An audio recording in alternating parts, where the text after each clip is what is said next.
Hello again, thank you for joining me for today's video. So this morning I had a really pretty intense insight come through, and I'm hoping that I can figure out how to say it as beautifully as the way, sometimes these insights come in and it's not language, it is memories and ideas and energy and emotion all kind of wrapped up into one packet of information, and the feeling of it is so much bigger than language can really convey in its little form. But I'm going to try. Essentially what was being shown to me or uncovered in my spirit was that a Kundalini awakening, once it reaches the stage, this is how the insight started. I was thinking about how Kundalini doesn't just activate and clear out the energy of the physical body.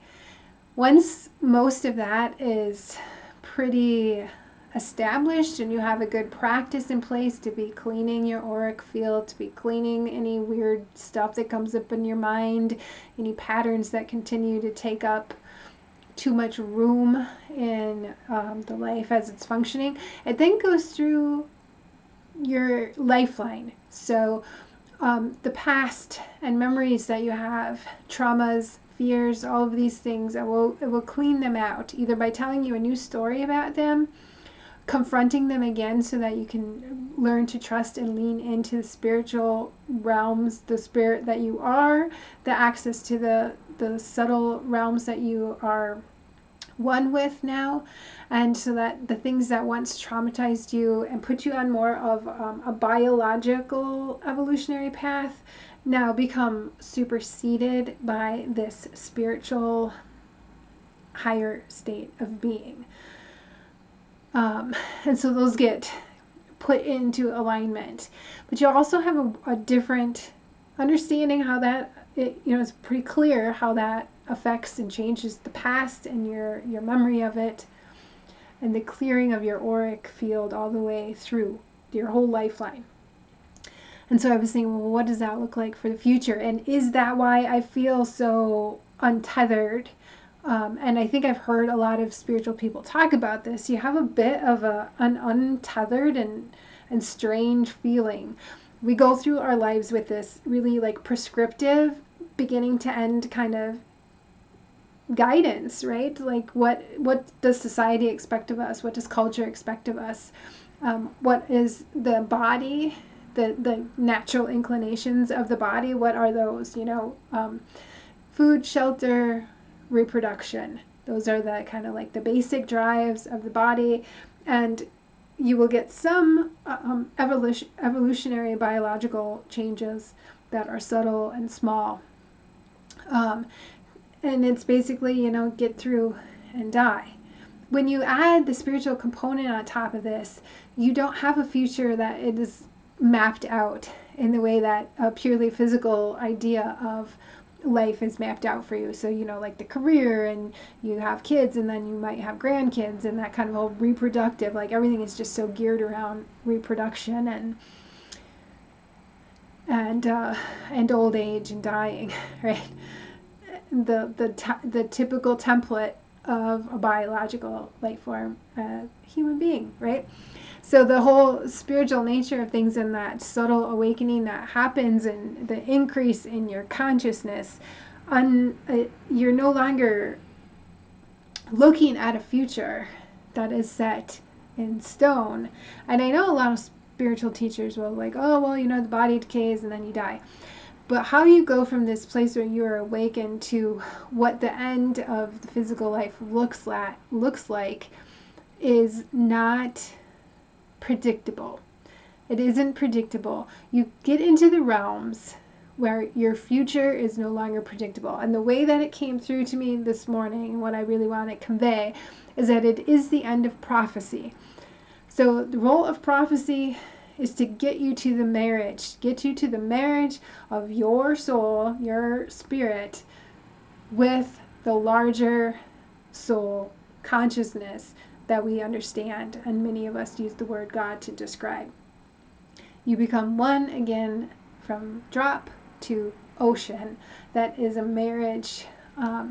And the prophecy and the salvation and the awakening and all these things bring you to the marriage. But once you are there, there is no more prophecy. Prophecy is done. Like, it now becomes a state of being in one will with that larger cosmos. And you don't know soul until you are in soul, until you're in it. You can't know it. You can't like plan for it.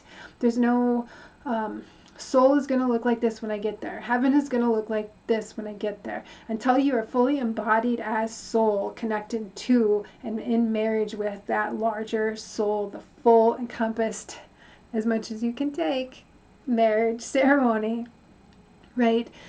There's no predicting or imagining from the human-centered biology what that really encompasses until it is taken you into it. So the future does not at all look anymore at all what it looked like when you were in kindergarten and thinking about being old, because we have a lot of examples from a physical standpoint of what people look like as they age and as they decay. But what is happening between them and spirit is rarely ever discussed, and it is a different ball game entirely. And that is one of the cool things that I had the insight about today, is just like letting go of prophecy and stepping into the fullness of a walking eternity. It's a different state, a different mental landscape, and a different spiritual landscape.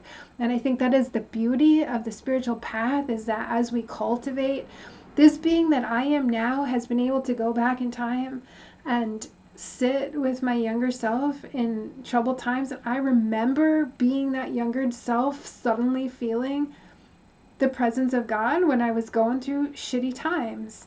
I am the quickest way for God to get to my past. I am the vehicle, the quickest way for spirit to get there. And so the same would be true for that future self coming to help this version of me, this like almost 50-year-old version of me, right? And so it like reinvigorated my joy of the spiritual path and what exactly it is that I am cultivating. It is an end and a reduction in my own suffering, but it is also an access to more information to lessen the suffering of others overall. And it's like you cultivate literally this compassionate stance for yourself that allows you to be compassionate for others. So I hope I got that conveyed in a way that I wanted to. It was really beautiful the way it kind of came across, that, you know, the lifeline, the full spectrum of that soul being present and awakened throughout the whole thing. Okay, well, leave any questions or comments if there was something that I didn't make very clear. Hopefully you can get the image in your mind of what I'm saying, and it will help to enlighten and elucidate your journey. So, many blessings.